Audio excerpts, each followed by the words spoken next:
Hello, welcome to the African Narrative Podcast, where we tell the African stories and where we try to shape how Africa is seen by the world and how Africa sees itself. My name is Femi Shuewu, and today I want to talk about football, how football is being used as a tool to keep Africa down, why Africa is underrepresented in the world of football, what Africa can do about it, and why it is necessary that Africa does something about it. Before we go on, if you have not subscribed to our podcast or to our channel, this is the time to do so. It might not be immediately obvious to you, but when you look at the history of football, you see that it's a tool that's been used by certain people, certain races to say, okay, we are superior, you guys are inferior. I'll say that again. I don't want to be the one to kill your joy if you're an African watching this, but football has been used and is still being used as a tool to keep Africa down. Let's look a bit into the history of Africa's representation in the World Cup arena. The World Cup, that is the one where everyone participates. Africa is always given the crumbs. You might not realize it. We are always grateful that we have a little bit of representation. The World Cup began in 1930. It has been an exclusive club of Europe and South America. Other teams, other continents are just put there for decoration. How many continents have won the World Cup? It's just those two continents. And I'll tell you why. It is because the whole thing is rigged towards those two continents. Imagine Africa with 54 or some might say 55 countries having until the last World Cup just 5 representatives. But South America with just 10 countries, 10 have been represented in at least the last 3-4 World Cups by 6 countries. 10 countries in a continent versus 54 or 55 in another continent being represented by 5 and 10 countries being represented by 6. Europe, with about 47 countries, always gets the largest share of the cake. Sometimes 14, sometimes 15. And we in Africa, we are very happy with the crumbs. Once everything is divided, whatever we get, we are very happy. There were at least 5 World Cups before Africa got its first representative in 1958, when Tunisia was invited to be part of the football family, to be part of the fake equal representation. It wasn't until 1970, let that sink in, it wasn't until 1970 that Africa was given another crumb. Then it became 2 countries representing a continent of 1.4 billion people. Now, okay, we were not 1.4 billion then, but whatever it is, Africa has always been double the population of South America, for example, and the same goes for the population of Europe. It took another 8 years before Africa was given 3. In any case, Europe always gets at least 33% of the whole cake. And we in Africa, we have to be happy with the crumbs that they were given. 1986, Africa went from 3 representatives to 5 representatives. That was when Cameroon, Morocco, Algeria, Egypt, and Tunisia represented Africa. And now the World Cup has been extended to 48 teams. And guess what? Africa gets 9 places. Europe gets 16 of those places. South America gets 6, and it could be even 7. There are still 10 countries there in South America. There are still 40-something countries in Europe. Their number increases to 16. And we in Africa, every country that participates is really very happy to be part of the shenanigan of World Cup. It is not a World Cup, it is a European Cup plus. We are just there for the props. I know we all love football, but sometimes you must use the influence you have to move forward, to gain certain things. Europe is not going to give us all these things like, okay, now let's be honest, it's football, it must be equal representation. If they are going to do that, Europe is going to get maybe 5 places and Asia will get like 20 places. If you are going to do it equitably, if you're going to do it normally, if you're going to do it in the spirit of sports. But what is the spirit of sport when one continent dominates everything? And I say one continent, at least one race wants to dominate everything. Because those countries in South America, you see, they are actually European countries in another continent because they are descendants of migrants from Europe.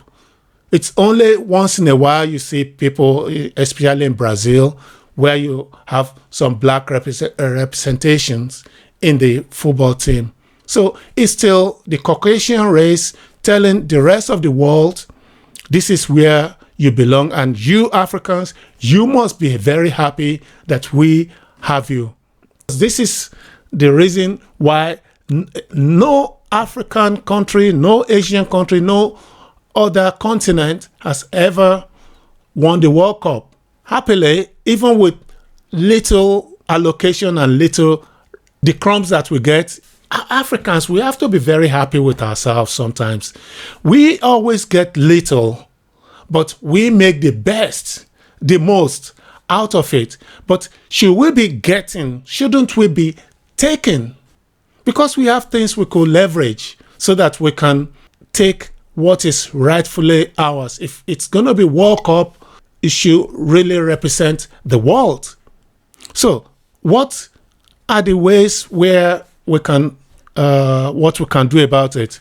Imagine what is going to happen when Africa takes its rightful place at the table. We say, okay, let's do this based on the numbers of the football associations. We have 54 recognized voting nations. So that's 54 votes.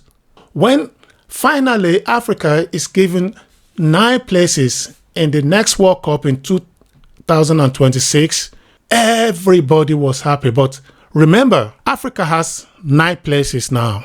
Europe, 16, which is an increase of 3. Asia has 8.5, meaning when they play and they qualify, there's still one country that it could either be 8 or it could be 9. North America, with already 3 teams qualifying, and they don't have a third of the African Federation there in terms of voting nations. They have 6. Oceania has 1. But the 6 of South America is still a bit, it could be, like I said earlier, it could be 7 because there is still going to be a pool of nations that came second or third in some complicated mathematics. They always do. So there's still a possibility that South America with 10 nations will be represented by 7 countries. So when you look at that, you see that Africa has less than 19% of the total, even though we have the highest number in terms of voting blocks. Europe has exactly 1/3 of the whole allocation. Africa is being cheated out of the big global cake. Why do we as Africans allow this to continue?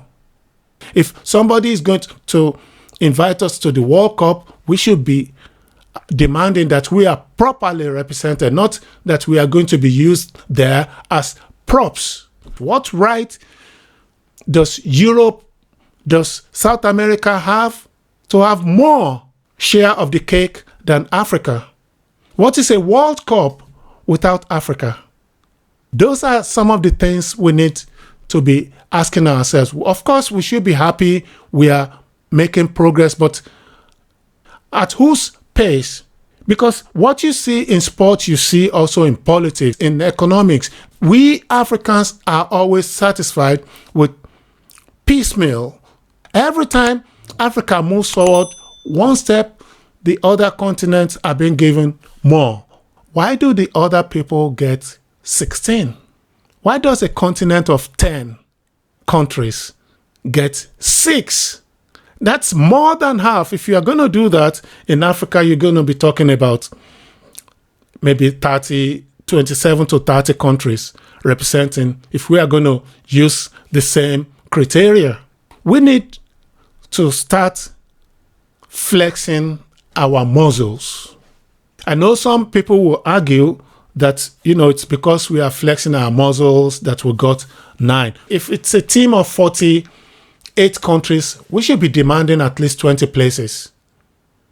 Non-negotiable.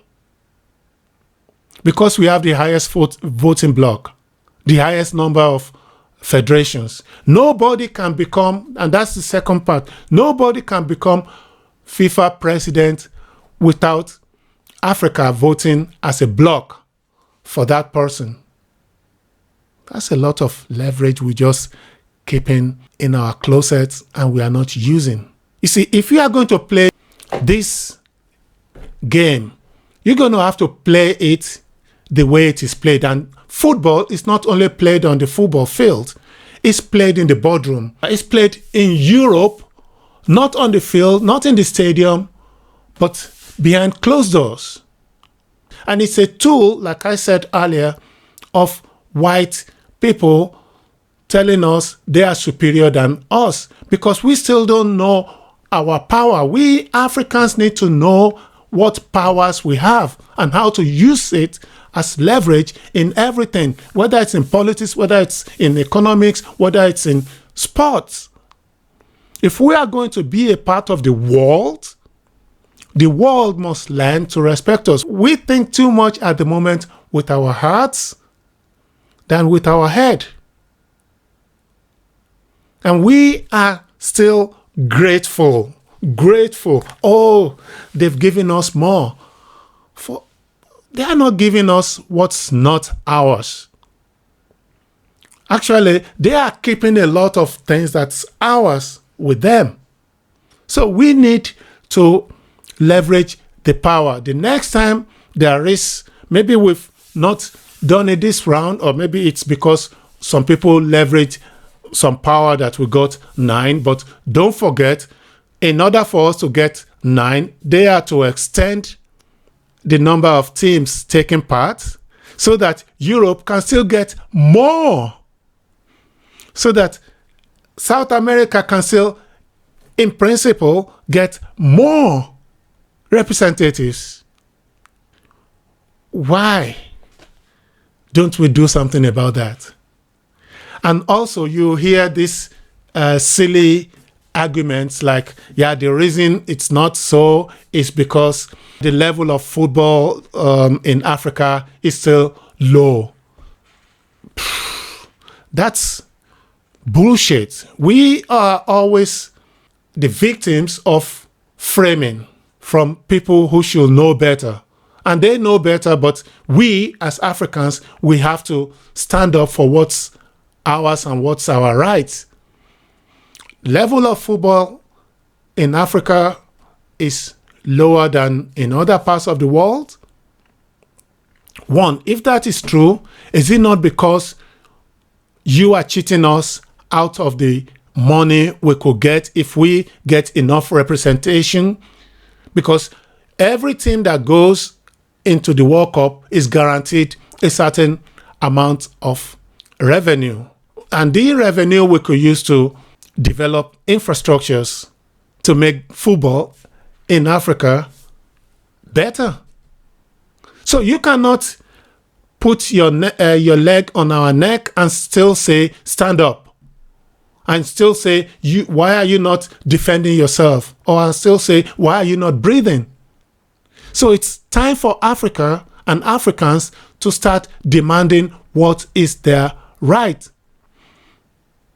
And the other thing is, when African footballers in Europe or wherever they are, whenever we have the AFCON, it used to be like people ridicule our football tournaments. We have decided in Africa, because also part of it is revenue generation, we decided we are going to hold the Africa Cup every 2 years. And then Europe is looking down because some of the players playing with them are not going to be there. With Liverpool, I remember what Mr. Klopp said a couple of years ago, demeaning AFCON. Because your players are not going to be there for 1 month, you are saying no. They belong to the club, and they should, because the club is paying their money, they should not be representing their countries. And we as Africans, we just take that insult and say, okay. So Mohamed Salah, Sadio Mane, or maybe in the olden days, Okocha representing their countries is nonsense, because you're going to lose them for 4 weeks. Your club, because your money is more important. And we take all those shit.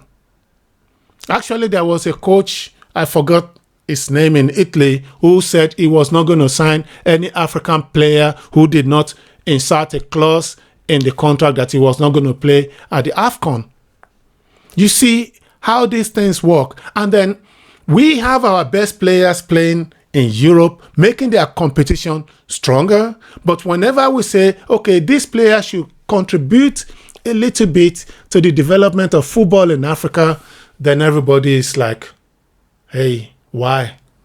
This is what you deserve. You don't deserve this. How long are we going to put up with that nonsense? We send our best to go and develop their own competitions. And I'm not saying we should keep them at home. No, because if they are good, they are better for us. It makes also our competitions, our AFCON, a lot more better, because people are exposed to other things. But we should not be taking that nonsense from European clubs, banning our best from coming to represent us. That's modern day slavery. We take the best always out of Africa, and then we're talking shit. Whenever they say they want to return, we don't want them to return to make our competitions better. Every time AFCON has had to set up their schedule so that it minimizes the competition, the disruptions to the competition in Europe. There was a time when AFCON was held in the summer. No, but that's going to be at the end of our days, and the players are on holiday and whatever. And what does AFCON, does the CAF, the Federation of African Football, do? They moved it to December, January. And that is wrong, because this and whatever we do is going to be wrong anyway. So why don't we just do it? Because that's what Europe does. Everybody has to align themselves to Europe. Europe is the center of gravity. So with a population of maybe 500 million, and we are having close to 1.5 billion, we still have to bow down our heads to whatever Europe wants, because they have the money. But the reason they are having the money is because they are keeping everything. They are blocking all the roads that we have towards driving towards where the money is, where we can make our own money, where we can be self-reliant. And if we are self-reliant, we are going to be challenging their hegemony. And they don't want to be challenged.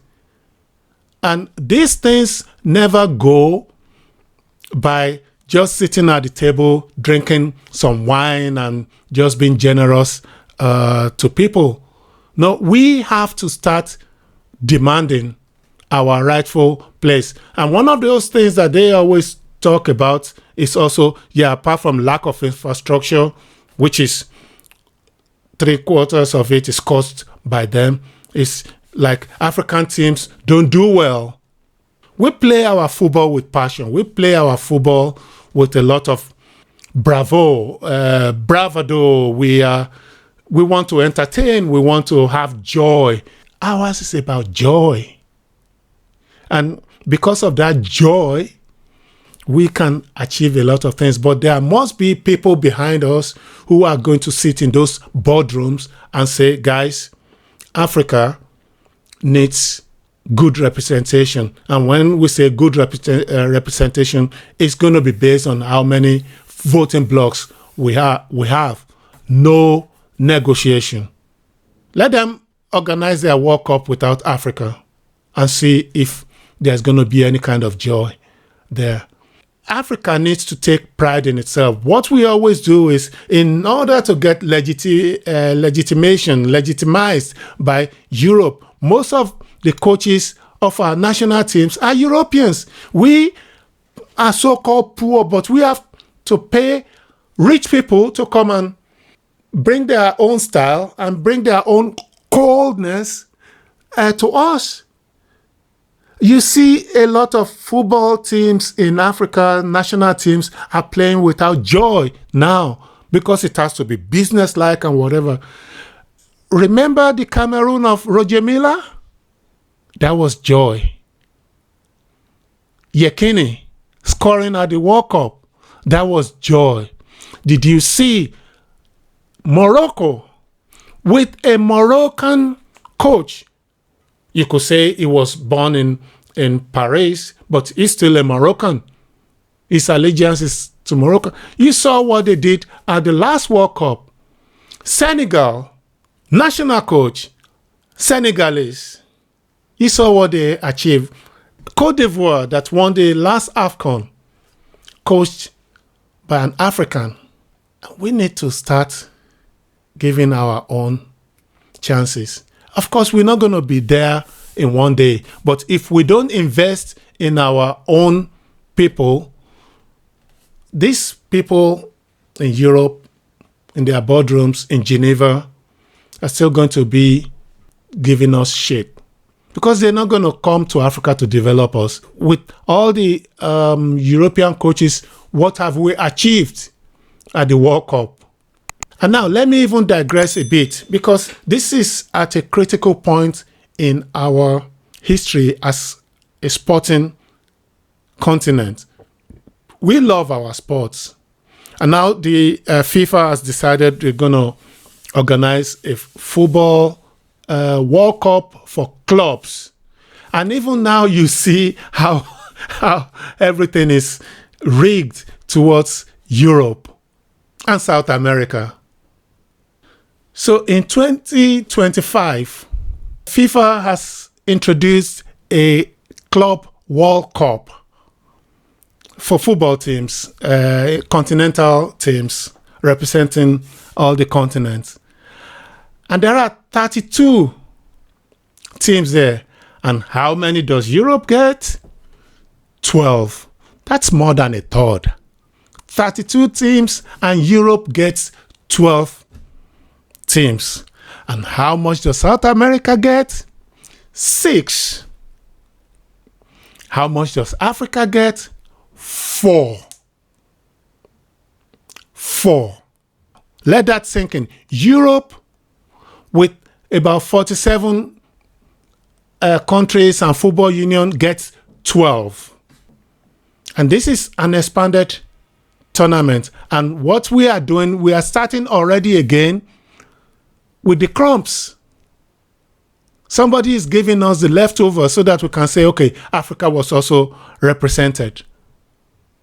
When are we as Africans going to wake up and, as they say, smell the coffee? When? Even a country like Mauritius should be able to go to the World Cup if we say in Africa we are going to pull our weight, if we all go there and sit there and say, we are not leaving this meeting until you give us what's ours. And sometimes you don't even have to ask for people to give you what's yours. You go there and take what's yours. We cannot let other people determine our destinies. We should be able to determine our own destinies. But one of the problems is we don't always have unity, even within the African football federations. Every 4 years, FIFA gets to appoint a new or elect a new president. That's when we should be sitting down, or maybe even before then, to really take our own slice of the cake. We should no longer be the subject of ridicule. The same people who are putting us down are the ones who are saying, why are you down?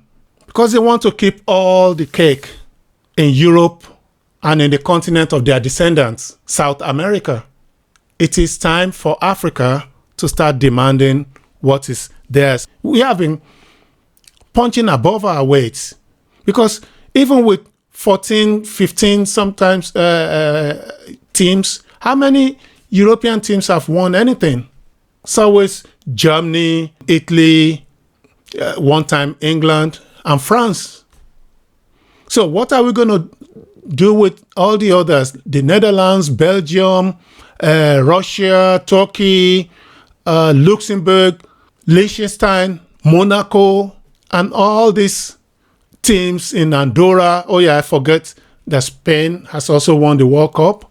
What are we going to do about all those teams? They are just also propping up the thing, because that's what they say about Africa. We are just there for decoration. So why, if you are going to say we're going to have only qualitative teams there, why don't you just put it like, okay, we are going to put the 10 best teams. We don't even need to do pre-qualification. We know these are the 10 best teams in Europe. Put them against the 10 best countries in Africa, 10 best countries in Asia, 10 best countries in the rest of the world. Because actually the rest of the world, if you combine all the associations, it's not even the same number as those in Africa.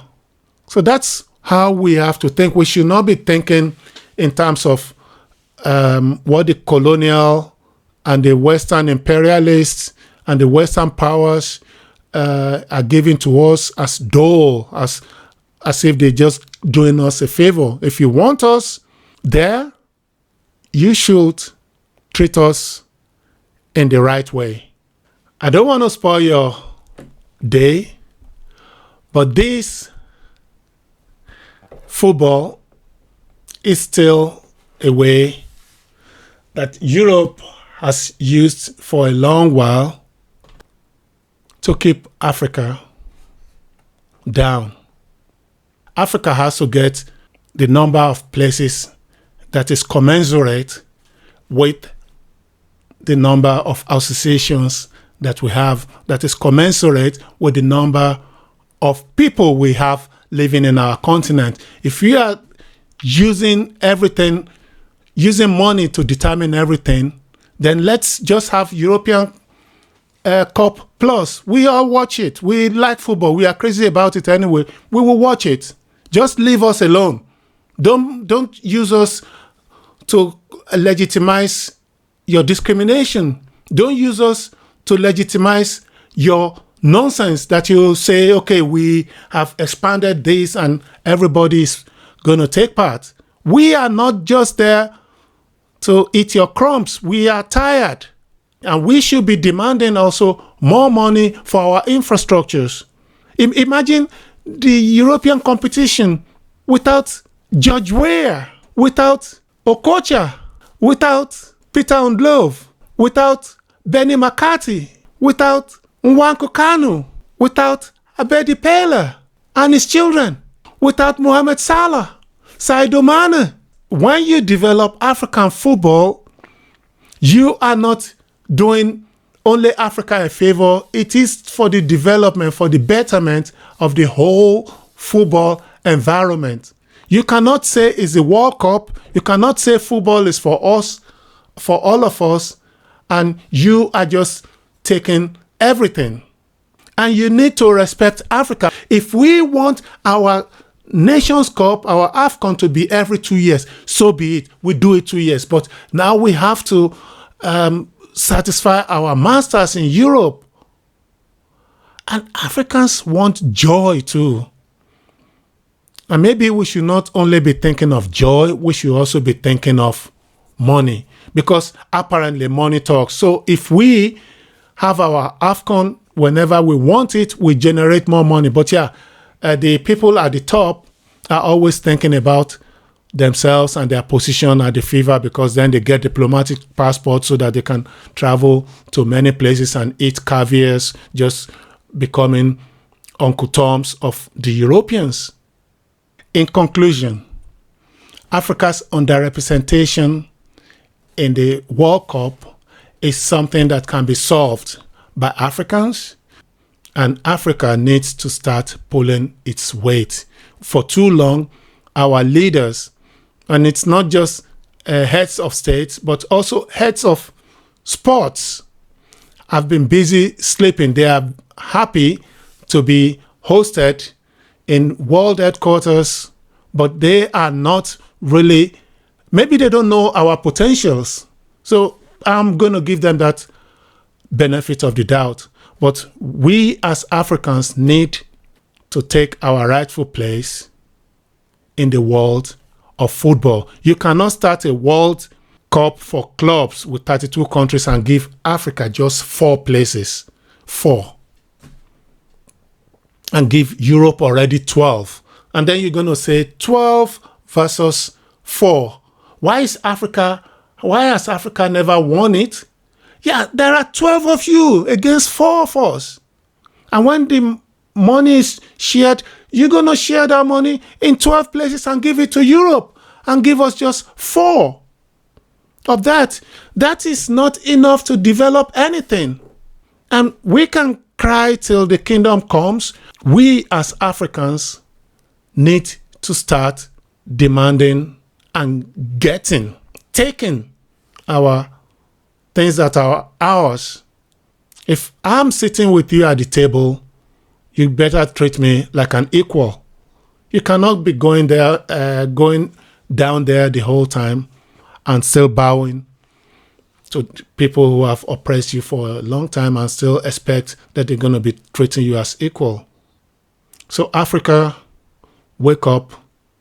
You are not doing it for yourselves. You are doing it for the whole of the continent. We need joy, but we need joy that is going to be backed up by equal representation.